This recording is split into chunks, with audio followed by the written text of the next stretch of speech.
G'day trendsetters, I'm Stuart Dorman and here is the news. Organic seed suppliers will be able to continue to import seeds without treating them with fungicides, thanks to a U-turn by the Department of Agriculture. To reduce the risk of pathogens entering Australia, in 2018 the department proposed the mandatory fungicide treatment of a wide range of imported vegetable seeds. This could have been devastating for the organic industry, as most seeds are imported into Australia. However, the department's final review of import conditions for Brassica seeds, the first group of the seeds to be reviewed, offered some excellent news for the organic industry. The main species of Brassica, including broccoli and kale, would be exempt from treatment. As for other Brassicaceous seeds, including bok choy, rocket and radish, organic importers will be allowed to use heat treatment and testing rather than fungicides to keep pathogens at bay. One of the groups to make a submission to the review was leading organic industry body Australian Organics Limited. Its Chief Technical Officer, Owen Gwilliam, said, "This is a big win for organics and we thank the department as well as the Australian Seed Federation for their cooperation with this.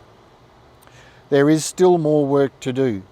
Validating the effectiveness of the alternative treatments and working out how the supply chain will implement them are challenges, but at least there is an allowance for this in the final report." Beefriendly pesticides. A researcher at University of the Sunshine Coast in Queensland has been awarded a grant to look for spider toxins that will kill destructive pests such as caterpillars but not harm bees. Dr. Volker Herzig received an Australian Research Council fellowship valued at $755,000 to search his collection of arachnid venoms, the largest collection in the world containing 700 different venoms. The challenge will be to find the toxin that targets specific pest insects because there are over 1 million different species in the world, but also to protect bees, which are so important for food production, Dr. Herzig said. He will also be collaborating to find venoms that target the small hive beetle and varroa mites, both damaging parasites of honeybees. Okay, that's just a bit of fun. I read that directly out of Organic Gardener magazine. I hope you enjoyed it. I hope I don't get in trouble for reading directly out of a magazine. I don't know if I can or can't do it.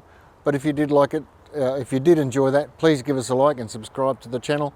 And hopefully there'll be more news in the future from different sources, not just from Organic Gardener magazine. But that's all I have at the moment. Cheers, thanks for watching.